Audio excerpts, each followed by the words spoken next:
balik lagi sama aku Citra. Selamat datang kembali di sudut horor Bong 95 TV malam ini. Teman-teman tahu nggak, pas aku pegang naskah cerita ini, jujur rasanya hatiku berat banget dan ada hawa dingin yang mencalar di punggungku. Cerita hari ini bukan cuma soal hantu yang nakut-nakutin orang, tapi tentang hukum karma yang kejam, sebuah pembalasan penuh darah dan air mata dari dunia gaib Vietnam. Di Vietnam kami punya pepatah, kamu bakal mati karena profesimu sendiri. Terutama buat mereka yang kerjaannya menjagal hewan setia kayak anjing atau kucing. Karma yang datang menarik nyawa bakal jauh lebih mengerikan dan kejam. Yuk, tarik selimut kalian, redupin lampunya, dan mari kita masuk ke dalam cerita yang penuh aura kematian ini.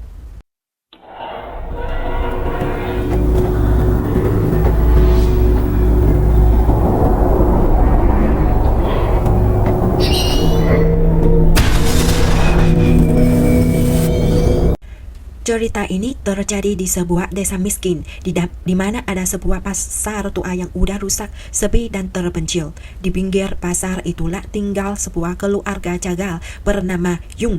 Rumah bertingkat 3 milik mereka kelihatan kokoh, tapi suasananya selalu gelap dan suram. Dinding-dindingnya hitam berlumut karena gosong akibat asap jerami yang dipakai buat membakar daging selama bertahun-tahun. Di belakang rumahnya ada tempat jagal sederhana dari atap seng tua.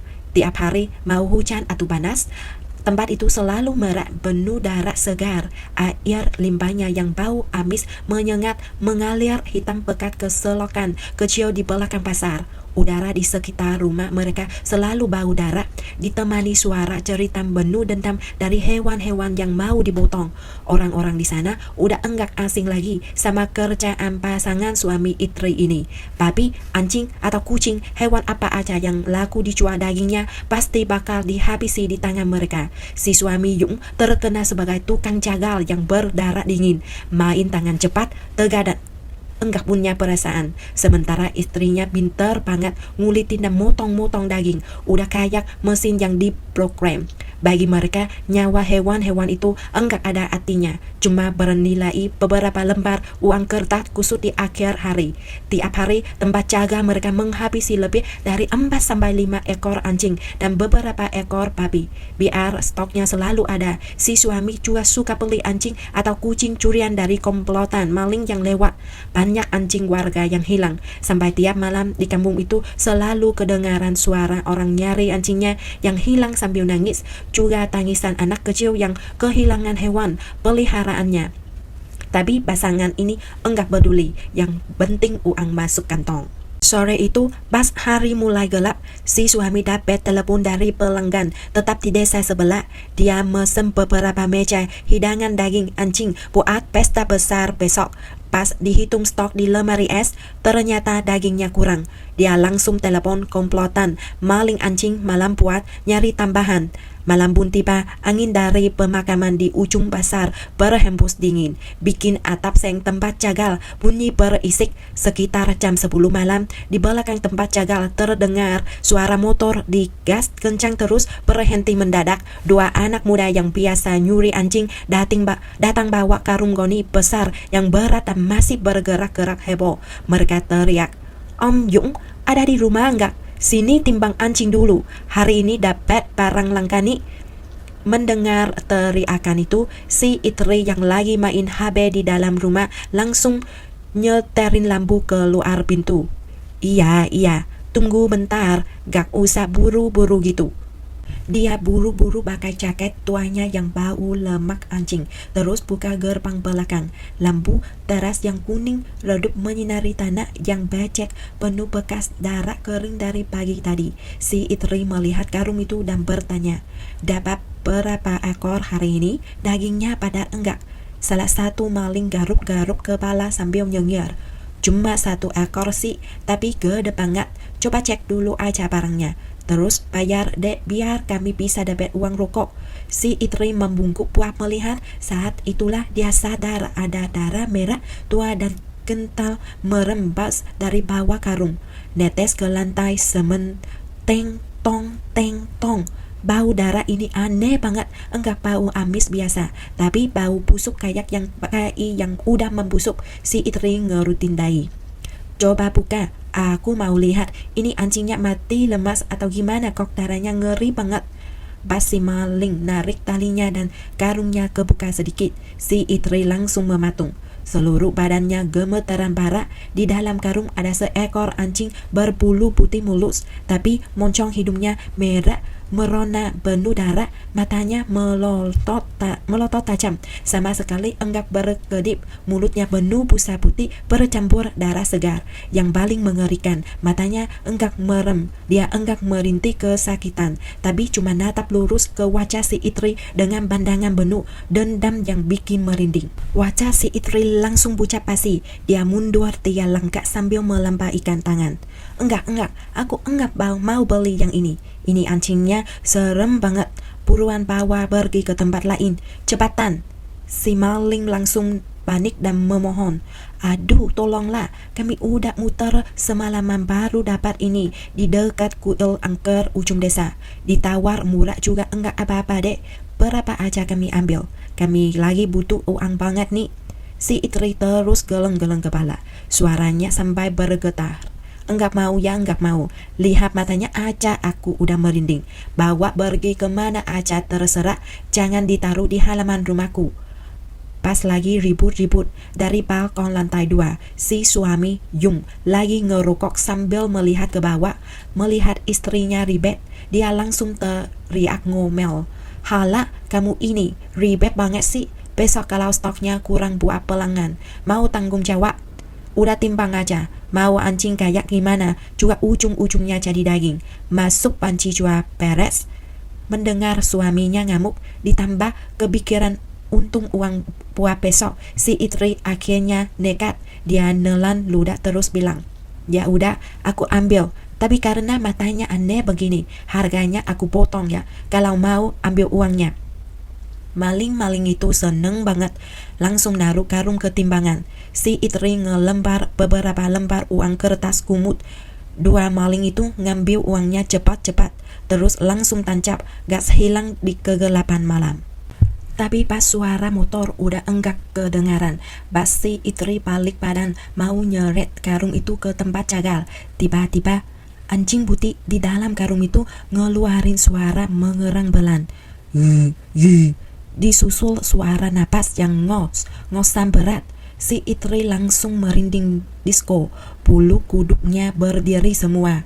Jelas-jelas tadi dia lihat sendiri anjing itu udah mati dan mulutnya berbusa darah. Kok sekarang bisa bunyi? Dia enggak berani nengok ke belakang, langsung lari masuk rumah dan ngunci pintu rapat-rapat. Malam itu si Itri ngelisah banget di kasur. Tiap dia merem, dia selalu kebayang mata merah penuh dendam dari anjing putih itu. Kayak lagi berdiri di ujung kasur sambil natap dia. Besok paginya, pas hari belum terlalu terang, seisi rumah udah harus bangun buat motong anjing-anjing itu. Suara golok motong tulang terdengar keras, air mendidih, meletup-letup. Suara api membakar bulu terdengar riuh, ditambah bau bulu terbakar yang bikin lingkungan sekitar penuh hawa kematian. Darah anjing banjir kemana-mana, mewarnai lantai semen tempat jaga jadi merah, lalu mengalir ke selokan belakang rumah. Lalat-lalat berdatangan, ngerubutin gantungan besi tempat daging. Selesai motong, si suami menata potongan daging anjing yang udah dibakar kuning kecoklatan ke dalam 2 keranjang besi besar di motor tuanya, lalu pergi nganterin barang.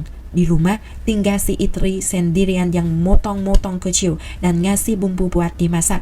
Semua kelihatan normal kayak biasanya sampai malam tiba kembali.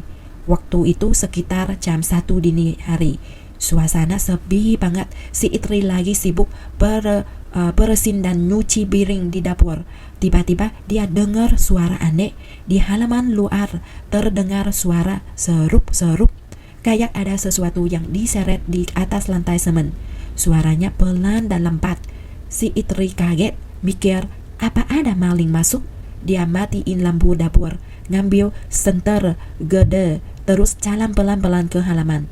Tapi pas cahaya senternya diarahin ke tengah halaman, seluruh tubuhnya langsung kaku kayak batu. Mulutnya mangap kelepar, tapi enggak bisa ngeluarin suara sama sekali. Senter di tangannya lepas, jatuh ke tanah, cahayanya mantul ke dinding. Di depannya anjing putih bermoncong merah yang kemarin lagi berdiri di tengah halaman. Dia enggak berdiri pakai 4 kaki, dia berdiri tegak pakai 2 kaki, belakangnya kayak manusia. Di kepalanya ada topi caping bambu yang udah robek-robek parah. Salah satu kaki depannya lagi bertumpu pada tongkat bambu hitam yang udah lapuk. Mulutnya menganga, darah segar dan busa putih netes-netes dari tenggorokannya ke tanah. Teng tong, teng tong, mata merahnya menatap tajam lurus ke mata si Itri. Tapi kengerian enggak berhenti di situ. Di belakang anjing putih itu, dari kegelapan tempat cagar dan selokan belakang rumah, muncul banyak banget roh hewan berbondong-bondong menampakkan diri. Anjing, kucing, ayam, bebek, babi, dan kambing. Ada ratusan, bahkan ribuan hewan. Semuanya dalam bentuk yang hancur dan mengerikan barat.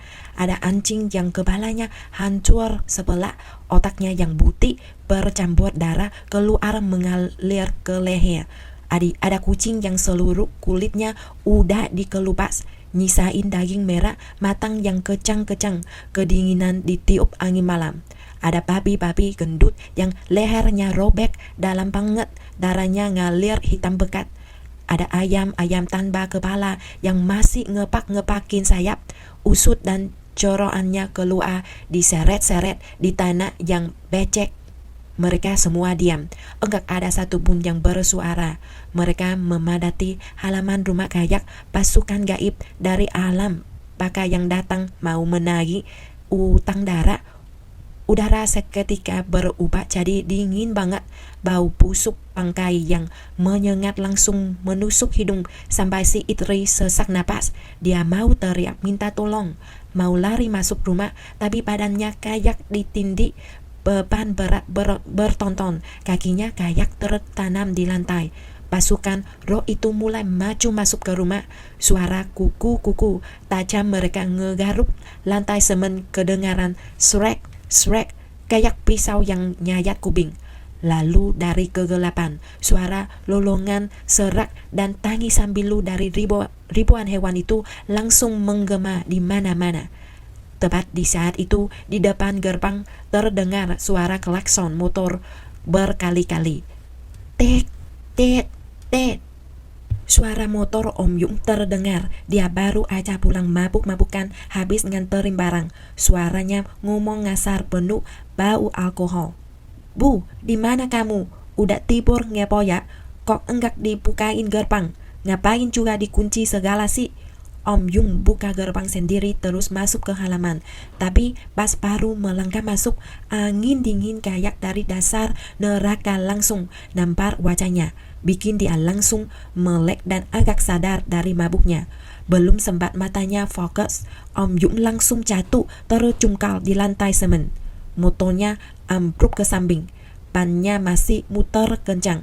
Lampu depannya kedip-kedip error, dan justru cahaya kedip-kedip itulah yang menyinari wajah-wajah pucat dari kumpulan roh hewan yang lagi memadati halaman rumahnya.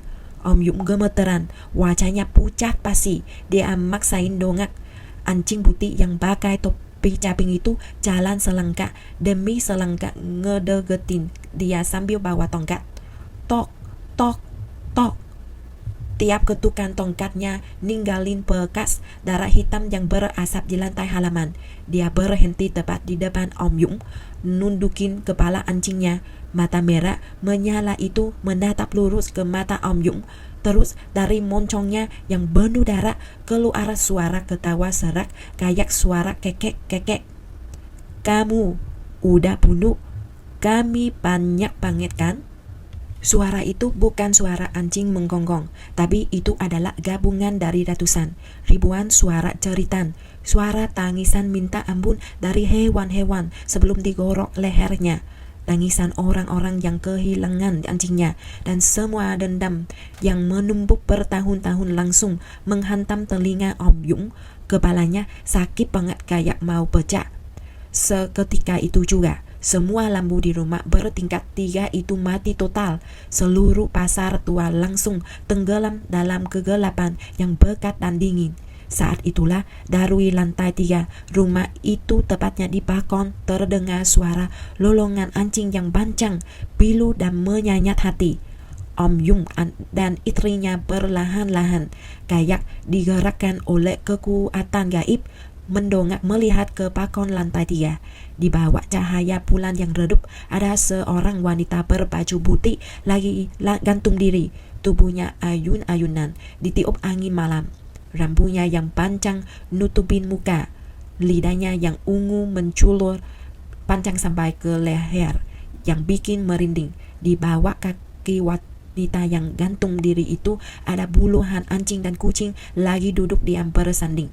Semuanya serembek menoleh ke bawah halaman, natap tajam ke arah mereka berdua. Lalu suara ketawa cekikikan yang aneh mulai kedengaran di mana-mana. Dari kolong kasur, dari kamar mandi, dari tumpukan karung berisi bulu anjing di pojok rumah, sampai dari tempat jagal yang merah dan belakang. Malam itu, warga di sekitar pasar tua dengar suara lolongan anjing dan cerita kucing yang pancang terus-menerus sampai subuh. Ada warga yang pulang kerja malam bahkan melihat ada barisan bayangan hitam jalan muterin rumah si tukang jagal, kayak lagi ngadain ritual pemanggilan arwah dari mereka. Besok paginya pas matahari terbit, rumah bertingkat 3 milik tukang jaga itu masih tertutup rapat, sepi banget. Tempat jagal di belakang juga enggak ada suara pisau atau telenan kayak biasanya. Bau amis yang lebih busuk dari biasanya mulai keluar dari dalam rumah, sampai lalat-lalat ijo ngerubutin gerbang depannya. Pas sore hari, karena ngerasa ada yang enggak beres, beberapa tetangga dekat datang dan gedor-gedor pintu. "Pak Yung, ada orang di rumah enggak?" Tapi jawabannya cuma kesunyian yang mengerikan. Pas mereka ngedeketin celah gerbang buat ngintip ke dalam, tiba-tiba dari dalam rumah terdengar suara anongan anjing yang ribut banget. Bukan cuma 1-2 ekor, tapi kedengarannya kayak ada ratusan anjing lagi berjubel, ngegaruk-garuk pintu kayu di dalam. Srek, srek, heboh banget. Seorang nenek yang penasaran ngintip lewat celah gerbang besi, langsung teriak histeris terus pingsan di tempat. Di dalam halaman, di atas lantai, ada banyak banget jejak kaki darah. Jejak kaki manusia bercampur sama jejak kaki anjing yang saling tumpang tindih memancang dari pintu utama, ngelewatin halaman dan mengarah lurus ke tempat jagal di belakang rumah. Warga langsung lapor polisi desa buat dobrak pintu. Pas pintu utama berhasil didobrak, semua yang menyaksikan, termasuk polisi yang paling berani sekalipun, langsung mematung dengan wajah pucat basi. Rumah itu kosong melompong, enggak ada siapa-siapa, enggak ada mayat, enggak ada bekas perampokan atau tanda-tanda mereka kabur. Semua meja, kursi, dan barang-barang masih utuh. Tapi di dinding-dinding ruang tamu, di pegangan tangga menuju lantai 2 dan 3, penuh dengan bekas telapak tangan bermandikan darah hitam. Bekas telapak tangan itu coret-coret memancang, seolah-olah pasangan suami istri itu udah berusaha merangkak ke sana kemari dengan butut asa dan panik luar biasa sebelum diseret oleh kekuatan tak kasat mata. Sementara di tempat jaga belakang rumah, di atas telenan kayu tua yang biasa dipakai Om Yung buat memotong hewan tiap hari, ada pemandangan yang bikin siapapun merinding. Di atas telenan, golok besar miliknya tancap dalam banget di serat kayu. Tepat di sebelahnya ada 2 buah topi caping bambu yang udah robek dan penuh lumpur, ditaruh dengan rapi. 1 ukuran besar, 1 ukuran kecil di bawah kaki telenan. Genangan darah hitam bekat yang bau busuk masih belum sepenuhnya kering. Seolah-olah malam tadi tepat di tempat ini baru saja terjadi ritual eksekusi yang terbalik. Om Yum dan istrinya hilang secara misterius dan tanpa meninggalkan jejak sama sekali. Sejak saat itu, rumah bertingkat 3 itu dibiarkan terbengkalai lagi. Enggak ada satu orang pun yang berani mendekat dan berubah jadi rumah paling berhantu di daerah sana. Warga di sekitar pasar tua sering cerita, tiap kali hujan deras, dari dalam rumah kosong yang gelap gulita itu suka kedengaran suara pisau motong daging. Tok, tok, tok, konstan semalaman. Kadang-kadang orang juga dengar suara teriakan histeris, suara bentakan khas Om Yum dari arah tempat jagal. Begang yang kencang, buruan gorok lehernya. Tapi tepat setelah bentakan itu, selalu disusul suara lolongan anjing yang bilu panjang di kegelapan, dan suara ketawa, cekikikan mak lampir yang ngeri dari lantai 3. Komplotan maling anjing di daerah situ juga satu persatu nasial setelah kejadian itu. Ada yang tiba-tiba jadi gila, tiap hari merengkak pakai 4 kaki, menggonggong kayak anjing, dan makan makanan mentah di tempat sampah. Ada juga yang pas malam-malam lagi nyuri anjing, lari ke takutan balik ke desa dengan wajah trauma. Dia bilang ke warga kalau baru aja lihat anjing putih pakai topi caping berdiri menghadang di tengah jalan raya. Gak lama setelah itu, orang itu mengalami kecelakaan. Jatuh bareng motonya ke selokan air belakang pasar dan mati lemas di sana. Sampai sekarang, tiap kali hujan badai datang, warga yang pulang pasar kemalaman masih sering lihat barisan bayangan hitam jalan pelan di tengah kabut dingin di belakang rumah Om Yum. Pemimpin pasukan gaib itu selalu si anjing putih bermoncong merah yang jalan pakai tongkat bambu. Dia bakal berdiri di depan gerbang rumah kosong itu lama banget, mata merahnya natap ke dalam kegelapan. Seolah-olah dia masih setia berdiri di sana, nungguin tukang jagal berikutnya yang bakal masuk ke tempat itu, buat jadi tumbal pengganti nyawa arwah yang udah mati. Aku sudah selesai ceritain kisah hari ini. Bener-bener akhir cerita yang kejam banget ya. Cerita ini jadi peringatan besar soal hukum karma dalam budaya mistis Vietnam. Menghabisi nyawa, terutama dendam dari hewan yang punya insting dan kesetiaan tinggi kayak anjing dan kucing, adalah utang darah yang sangat berat yang lambat laun pelakunya harus bayar lunas. Gimana menurut teman-teman di Indonesia? Di daerah kalian ada enggak cerita karma yang ngeri kayak ini? Kasih tahu aku di kolom komentar bawah ya. Aku pengen banget denger cerita dari kalian. Jangan lupa klik tombol like, share video ini, dan subscribe channel Pong 95 TV supaya enggak ketinggalan cerita horor Vietnam yang seru dan menegangkan selanjutnya. Selamat tidur teman-teman, dan ingat, kalau malam ini kalian dengar suara ketukan tok tok tok atau suara kuku ngegaruk di luar halaman, jangan sekali-kali buka pintu ya. Dadah dan sampai jumpa.